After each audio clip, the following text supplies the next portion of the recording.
Good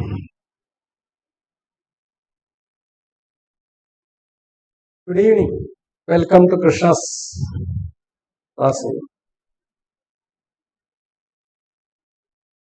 Today's talk, we explore the relationship between connectedness and continuity. But before that, we make some remarks on the result that we have proved in the last lecture. Some remarks of the type, so we look at some examples.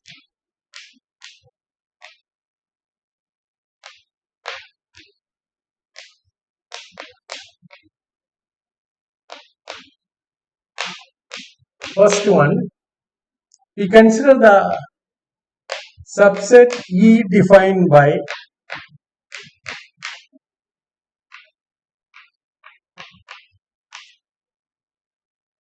you can easily verify that this is not connected. Okay.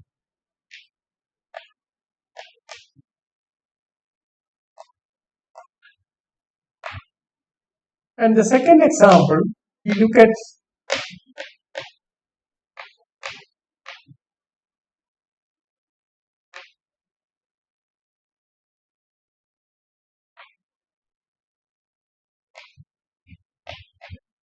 now this of course is the same as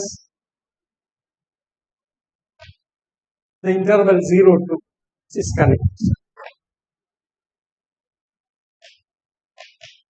The third example, we take E to B.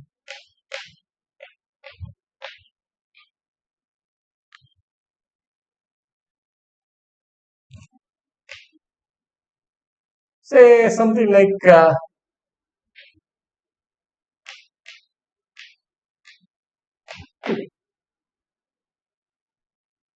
now this is also not connected.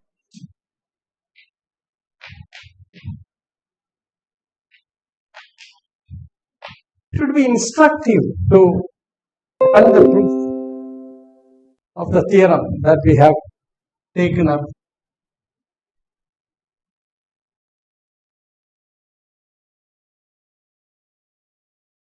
It is instructive to run the proof that we have taken up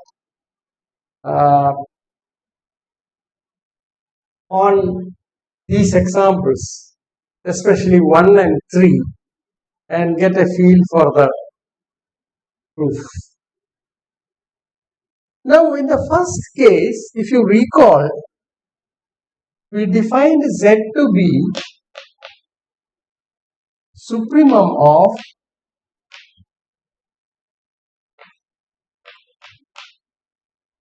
A intersection xy, where x belongs to A and y belongs to B. And we have taken A to be equal to B equal to 1, 2 in this case. Now you see that this is then in this case Z is equal to 1, which does not belong to okay, but of course Z belongs to A closure, and therefore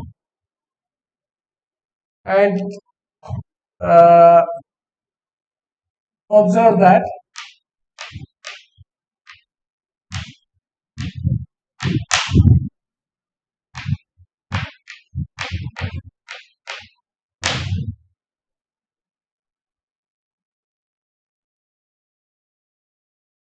therefore A closure intersection Z does not belong to Z belongs to A closure, but Z does not belong to A. So Z does not belong to E also. And therefore,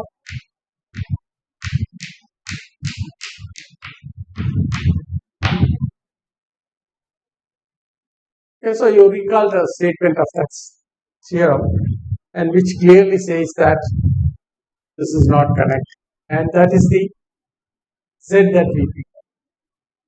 And in the third example, you see that Z is equal to 1, but now it belongs to you. Of course, Z does not belong to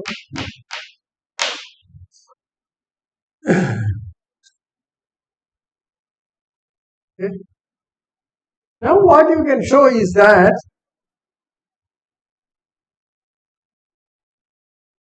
again once again the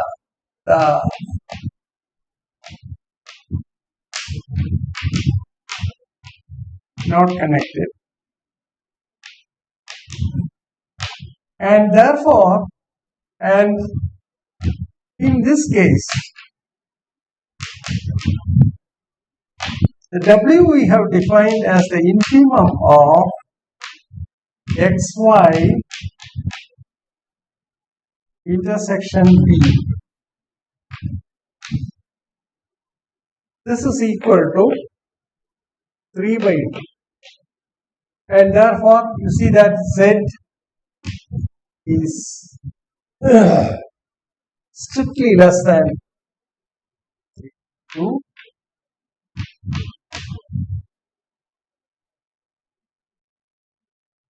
or I would say Z is strictly less than 2, and therefore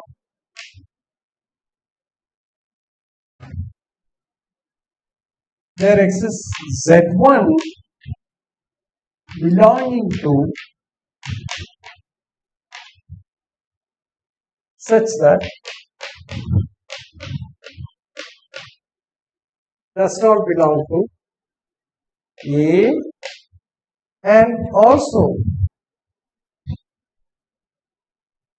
B. Now the reason is this. In this case, see, the 1 lies on the boundary. Okay.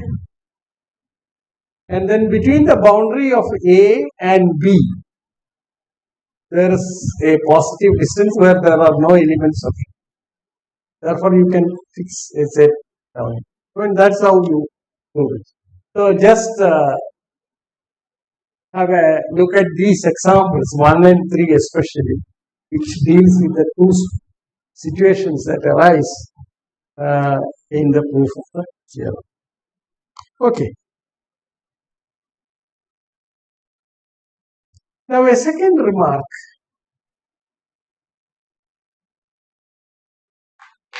A second remark we want to make is this. We call that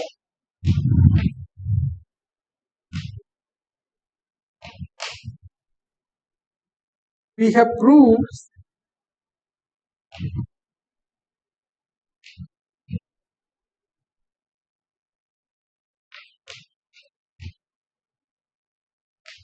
the equivalence of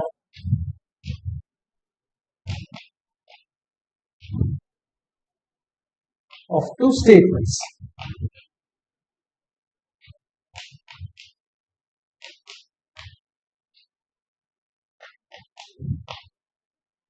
And which are the statements?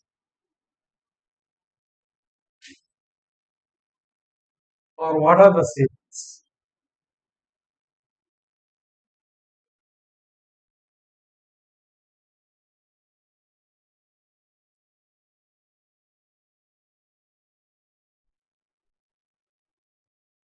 E contained in R1. Sorry. So the first statement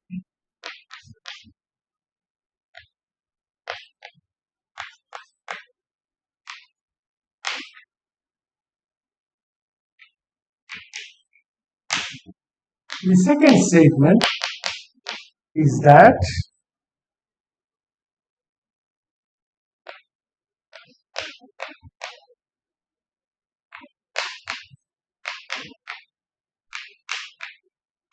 and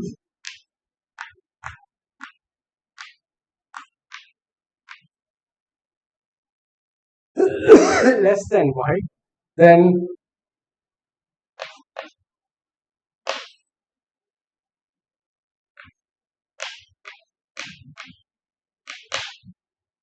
z belongs to. Okay. Now the second statement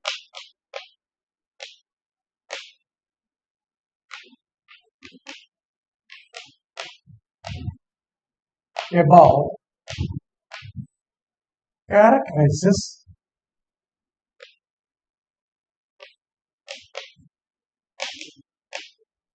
the intervals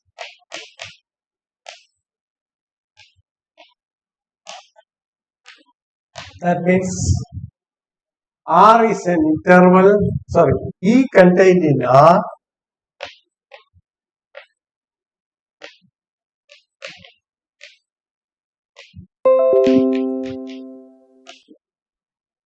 if and only if the condition 2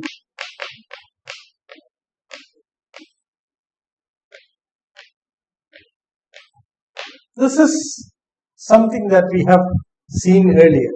So it's a characterization of the intervals.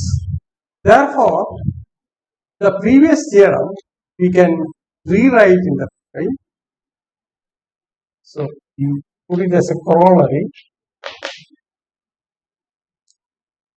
E contained in R is connected if and only if E is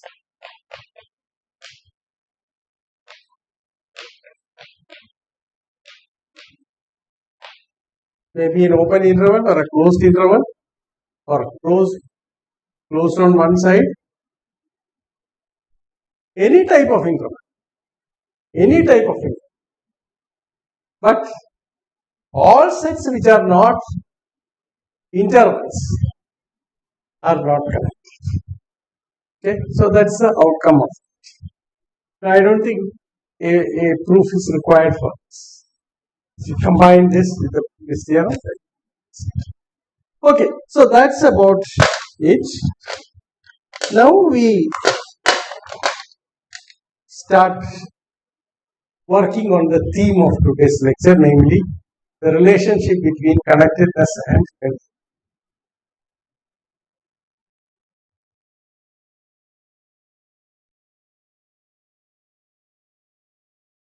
In fact, we have seen about the compactness that if you have two matrix spaces x and y and f is a continuous function from x to y, then compact sets in X are mapped into compact sets in Y.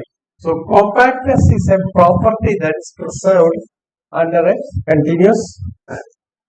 Likewise, here connectedness also has the same property. So let us state the main theorem and then try to prove it. So let's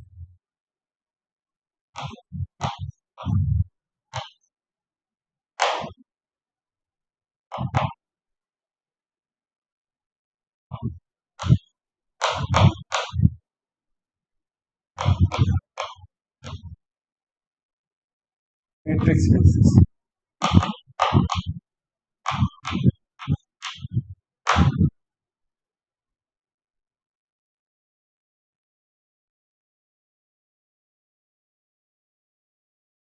Let into Y be a continuous.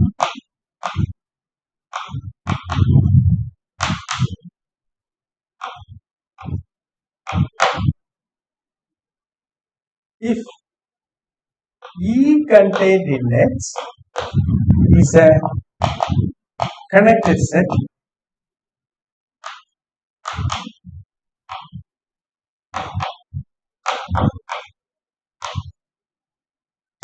then f of e is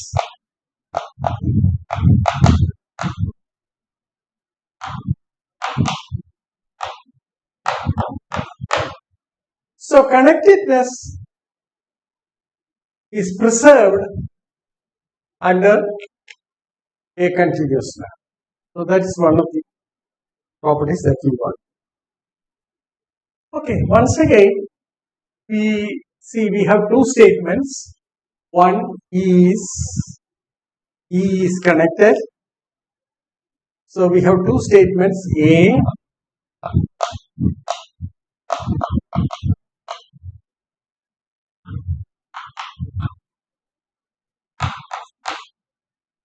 B f of E is connected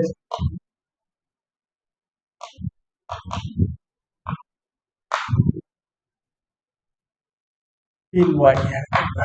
And the theorem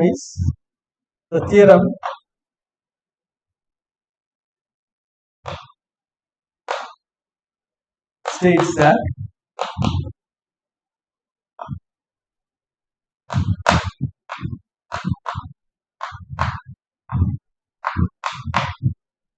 now you see that this is equivalent to A is equivalent to not B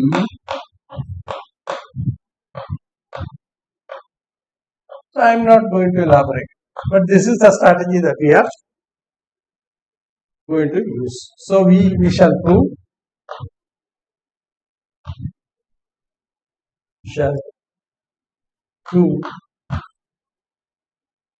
not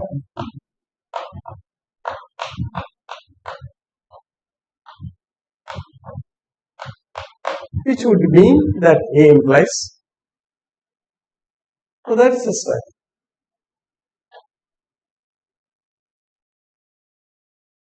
So what do we mean by not B? Not B means, so assume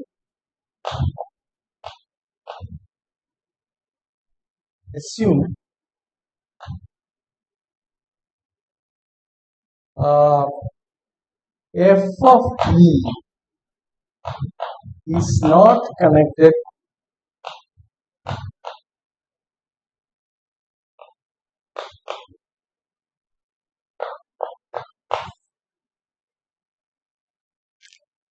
f of E is not connected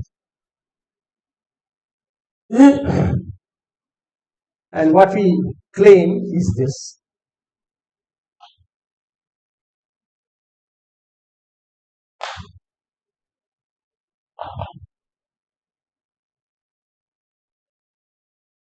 Claim E is not.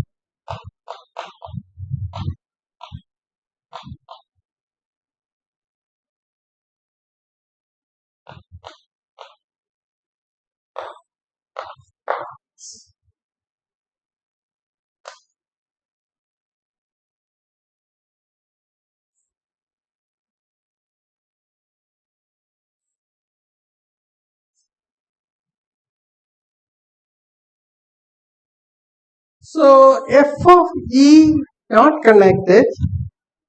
See, f of E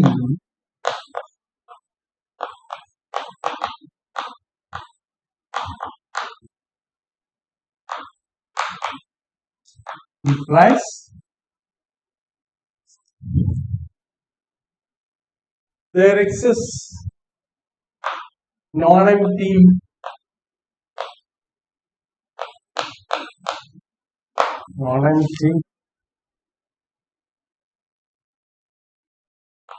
sets A and B in Y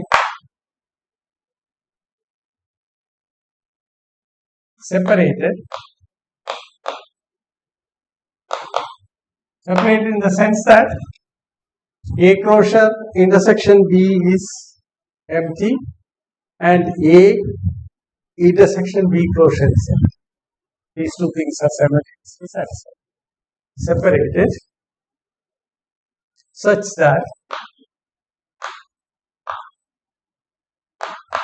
f of E is equal to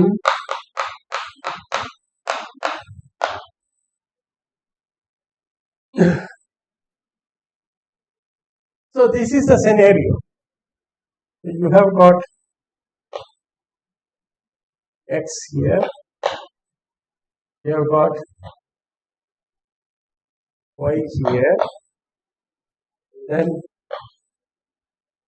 there is E here,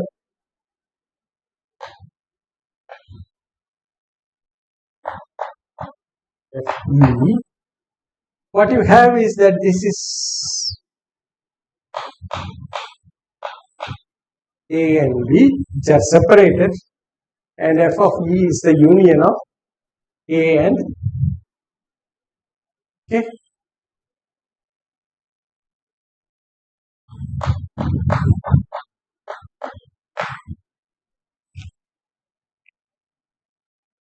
But A and B are separated.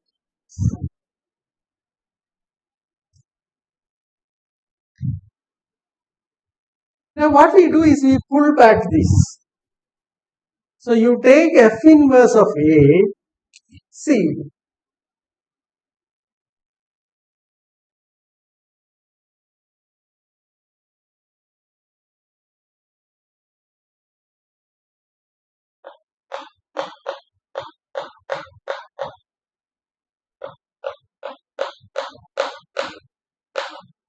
F inverse of A is F inverse is not in the sense of that F is invertible, because we are not assuming F is invertible. It's all those elements in X which gets mapped by F into A. That's the only meaning. So it could spill over this actually, because there may be elements not necessarily in E which may get mapped into. So that's why you. Now what we do is we construct a breakup of. I mean, it's clear how we want to construct the breakup.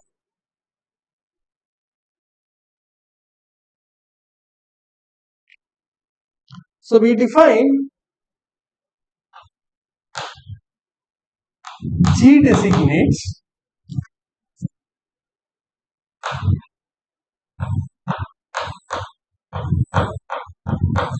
that means this portion is your G and this is your F. And F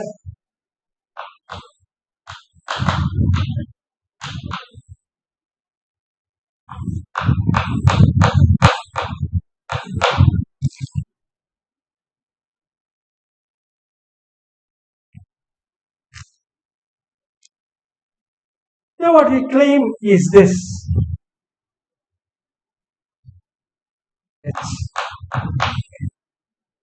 So what we claim is this. Lot of things about this, that G and H are non-empty.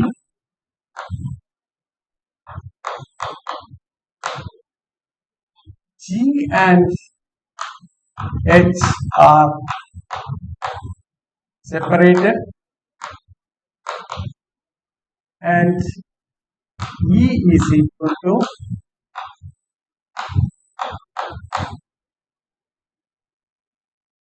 G union. Now this is what we prove. So the consequence is that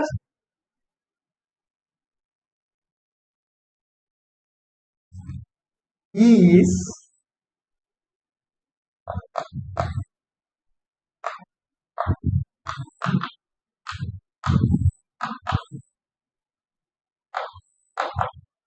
so let us prove this one after another.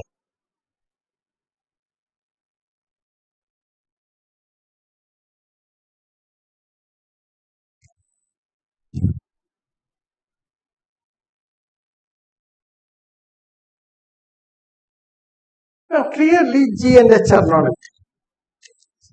Okay.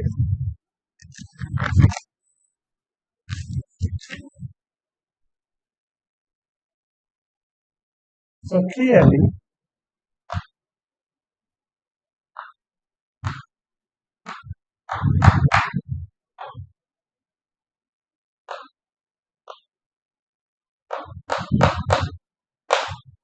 because there exists an element in F inverse of A which gets mapped into A, and so also A is non-empty. Therefore, F inverse of A is there. So you can pick an element from F inverse of A, which is in E, because you already have F of E is a union of A and B. Therefore, there is some element in A which goes into E, and it is in F inverse of A. Therefore, these are the non-emptiness of G and H are evident, because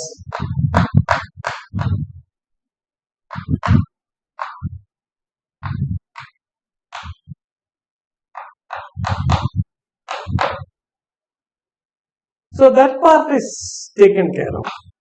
Now the second thing that we want to prove is G and H are separated. Or before that, prove this. E is equal to, or let us prove this second part. The second part is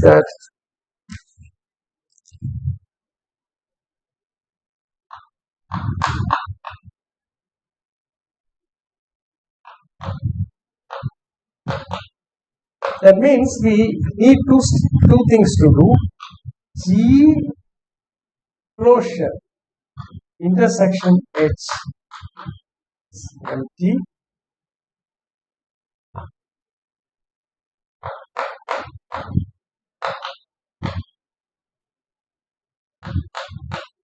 this is what you have. So if you prove one of them, a similar proof would work. So let us attempt to prove this. G closure intersection H is empty.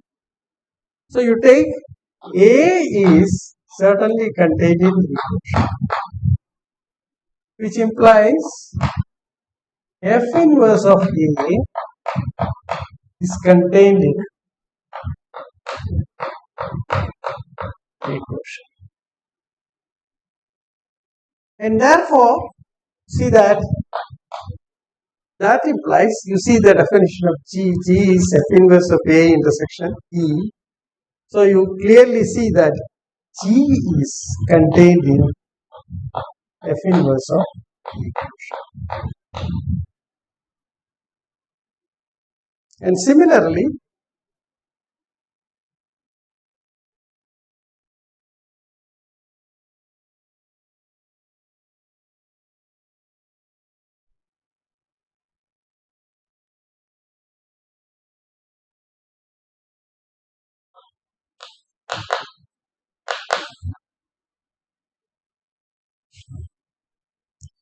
H is contained in F inverse of B closure.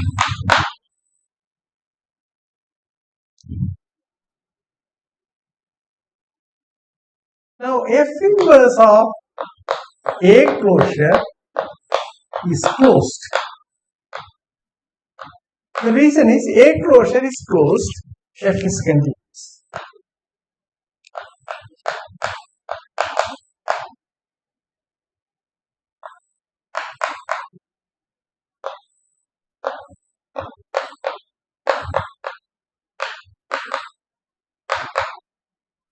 So it's a consequence of the continuity of F. Okay, similarly, you can prove that F inverse of B closure is closed. Similarly,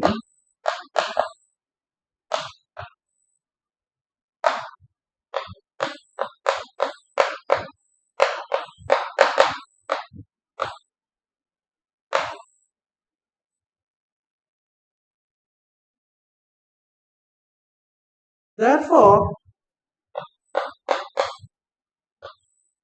what you have, G closure, which is the closure of G, is contained in F inverse of A closure. As I said, could spill over the over E. So G closure is contained in F inverse of A closure because this is already closed. Okay. So this is the smallest closed set containing G. Okay. And that implies F of G closure is contained in A closure. That's quite easy. Okay. The second, similarly, you have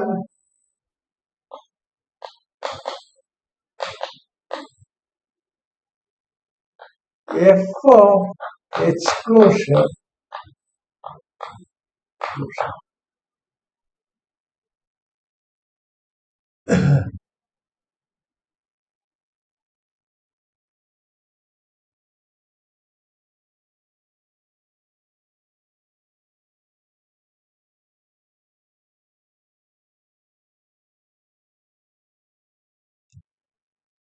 Now we want to prove that G closure intersection H.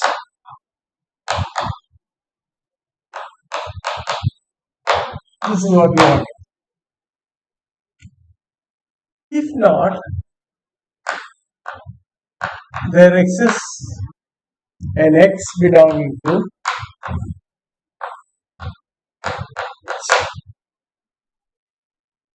and X belongs to G closure implies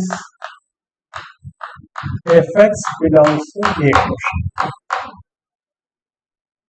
And X belongs to H implies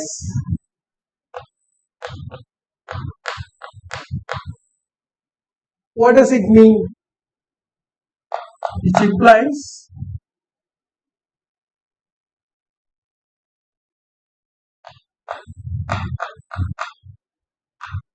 Fx belongs to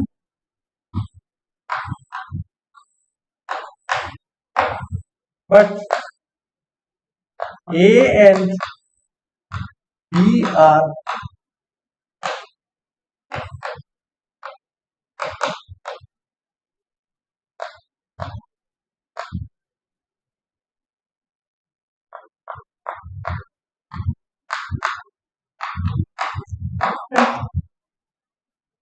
therefore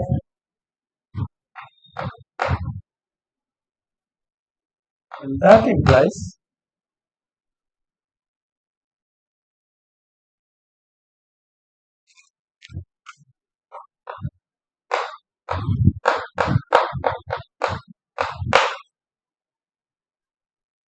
so if we assume G closure intersection H is non-empty, then we arrive at a contradiction.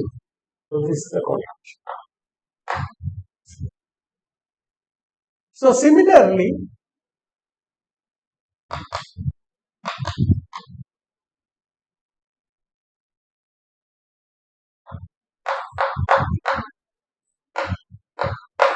that is G and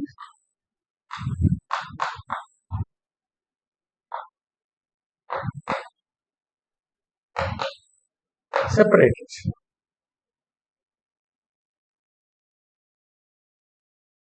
So we have already proved that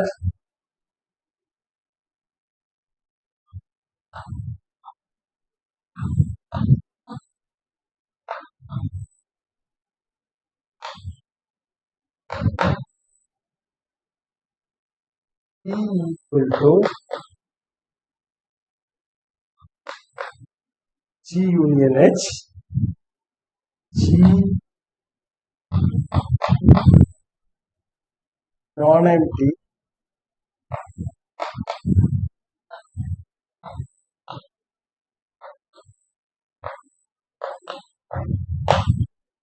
And that means E is not connected. So we have proved that if Fe is not connected, then E is not connected, and in turn it implies E is connected, then Fe is connected.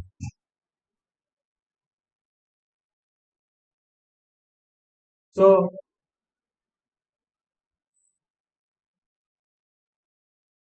we have shown that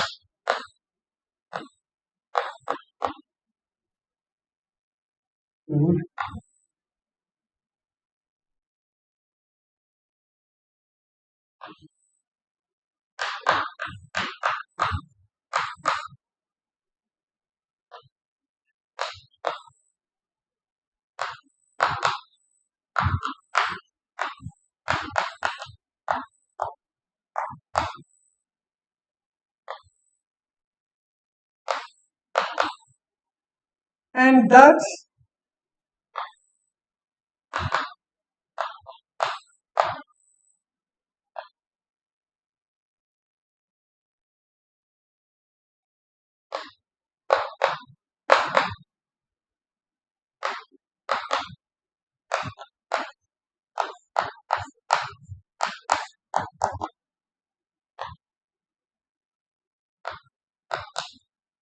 so like compactness, connectedness is also a property.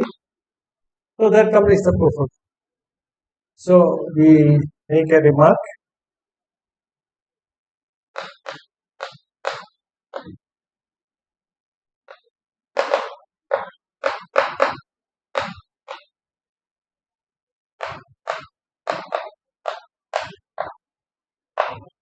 Connectedness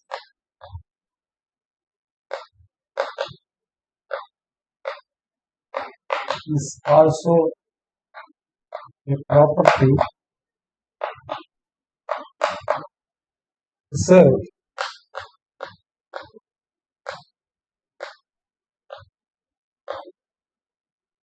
under continuous times.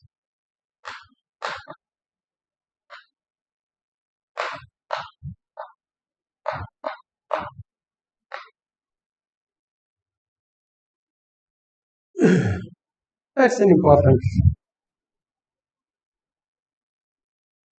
Sure. Now let us look at an application of this theorem. So we shall prove the intermediate value theorem. So you see that. So what is the intermediate value theorem? So we have the following theorem.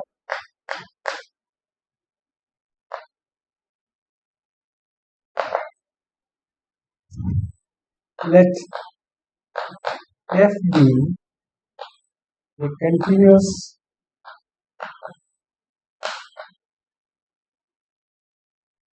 real valued function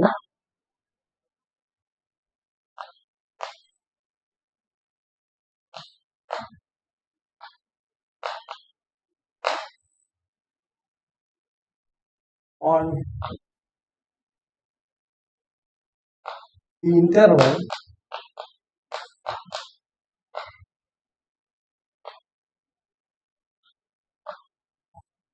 close bounded interval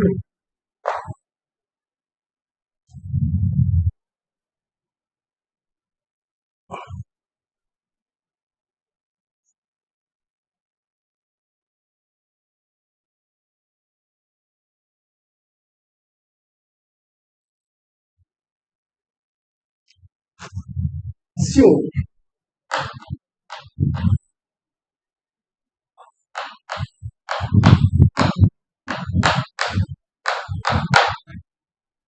let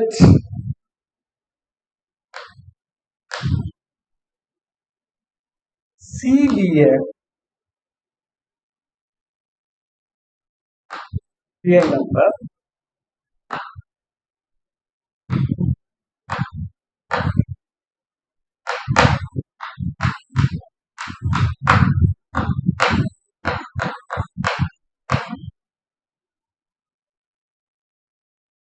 Then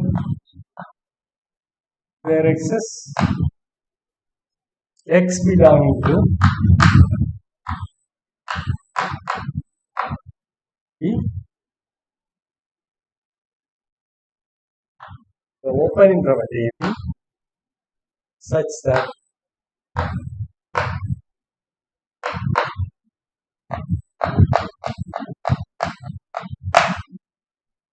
simply says the following. Suppose this is the graph of the, then this is FA, this is FB. Suppose C is an intermediate value, then what it says is that there exists an x such that f of x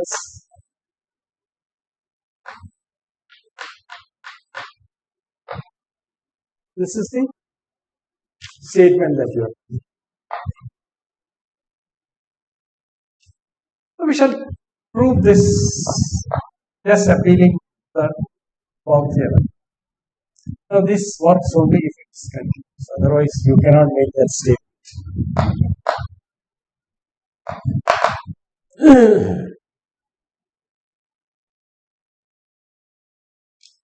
For instance, if there is discontinuity, you cannot make that statement. Okay. In an example, discontinuity. Suppose the function has graph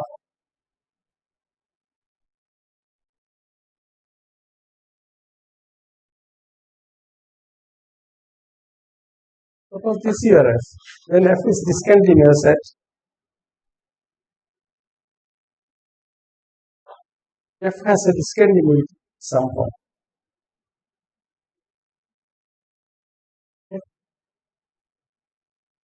Some x f has a discontinuity. Now this is your FA, this is your FB.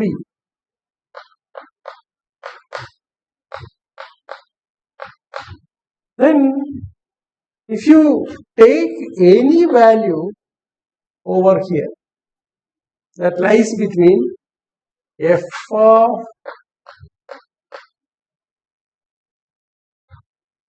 x plus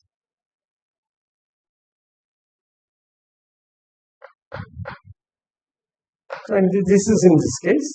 Now you take any value between these two. Suppose you take f of x minus less than y,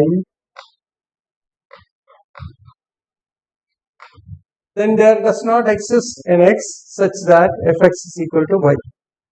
So this is the case where the function is discontinuous. The function has discontinuity, then you are going to have this problem.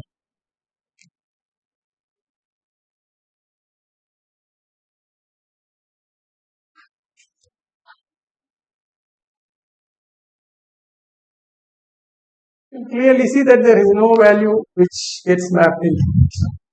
Okay, so I think we have to take a further statement. Thus, says, so here we have assumed that FA is less than. The same result holds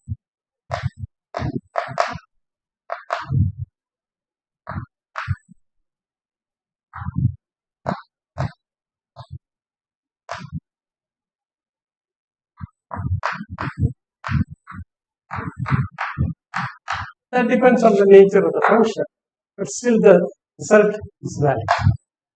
So let us give a quick proof of this. It doesn't need much work.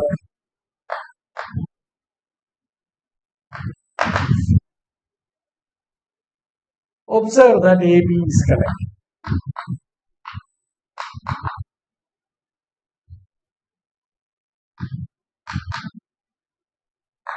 F continuous implies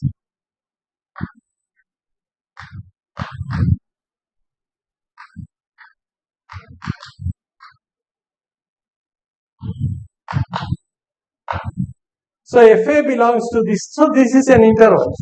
This is an interval.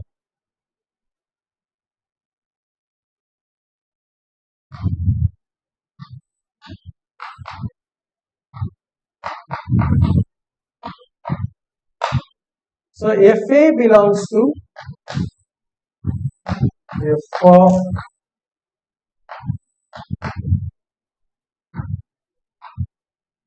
FB belongs to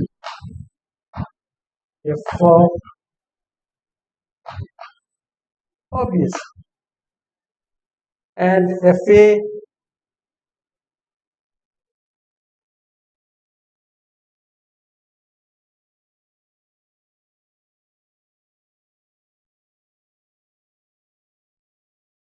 which implies any C belonging to C such that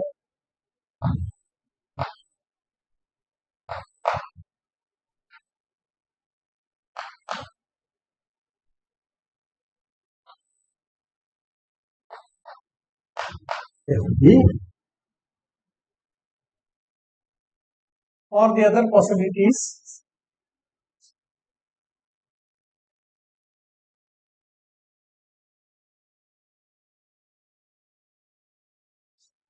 or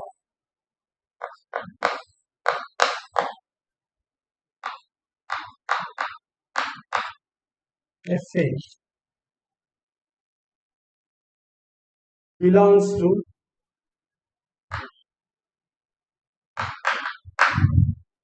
the interval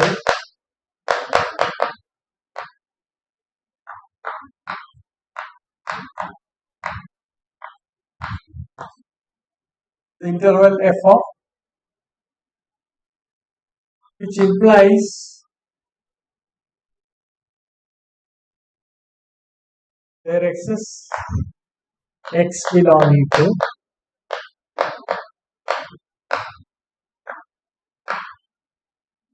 such that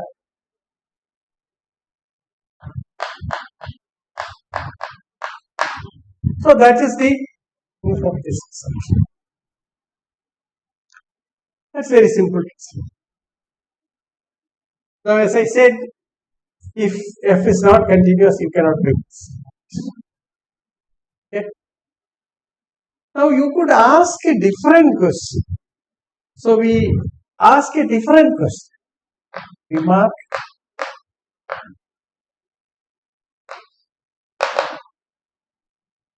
One, if F is not continuous, then this result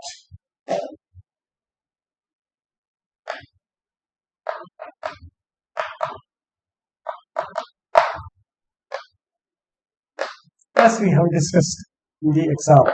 2, you can always consider an example. 2, if for any x1, x2 such that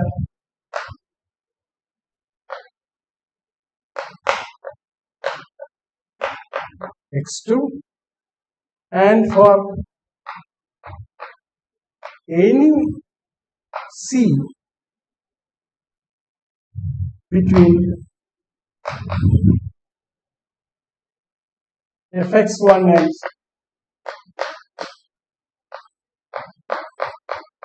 this takes care of both the cases. That is fx1 less than C less than fx2 or the other way around fx2 less than C less than fx1. That depends on the nature of f.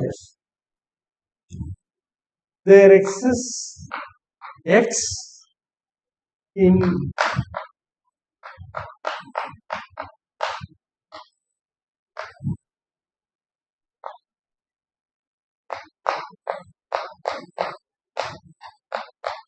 C.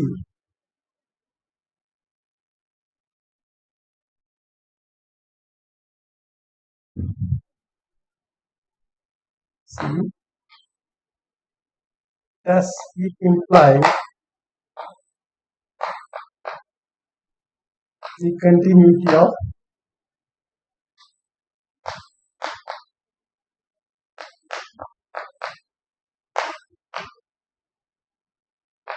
that means we are asking a sort of inverse of this case. That means all the consequences of f being continuous is satisfied. Does the consequences imply that f is continuous? The answer to this is no.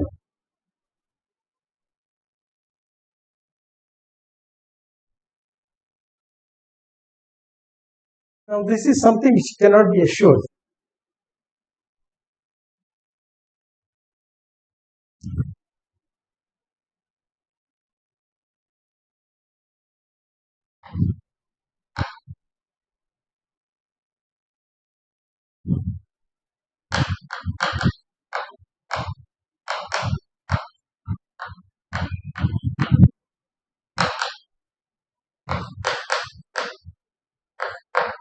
For example, let us take the example.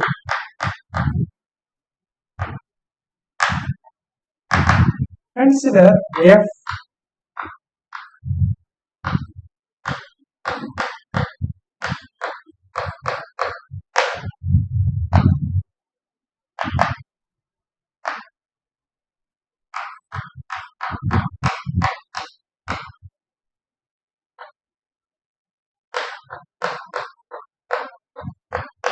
x not equal to 0. Now you can examine this, that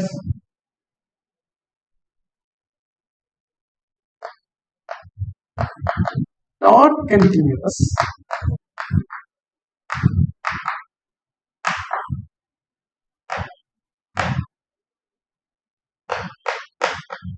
elsewhere it is continuous. Elsewhere it is continuous. Okay.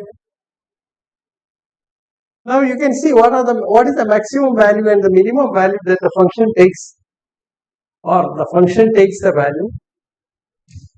The maximum value and the minimum value that the function takes is -1 and +1.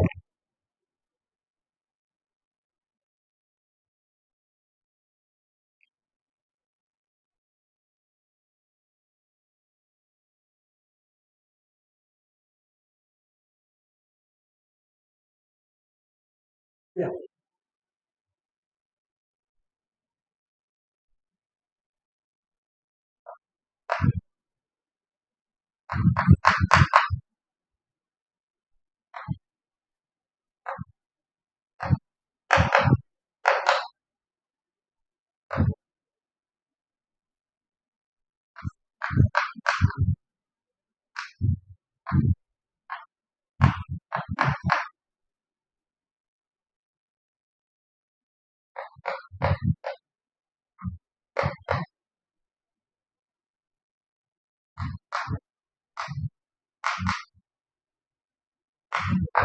Also, you see the function is oscillating around 0, because you see that the graph of the function is something like this.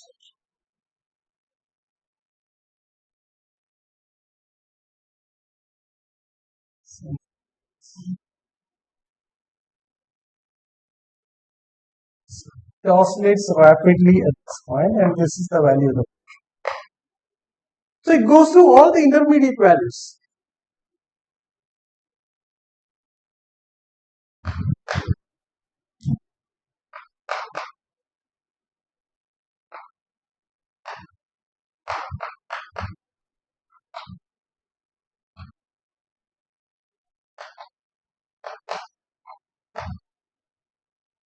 values. However,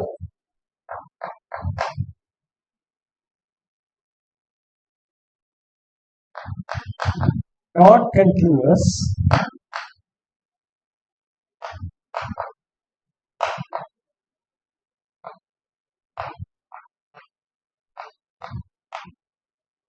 so the converse statement does not hold.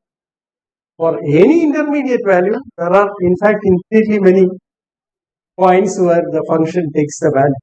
Here also it happens. But what happens is that the function oscillates so violently in the neighborhood of 0 that it doesn't tend to a limit. And that's why we have given the value 0. It doesn't converge to 0. So you see that f of x minus, or sorry, f of x plus is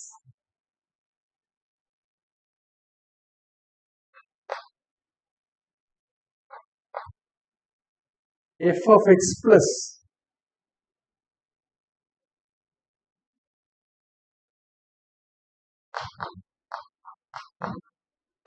exists. That's how the discontinuity. Okay, so that's a place where probably I can conclude this talk tonight. Thank you very much.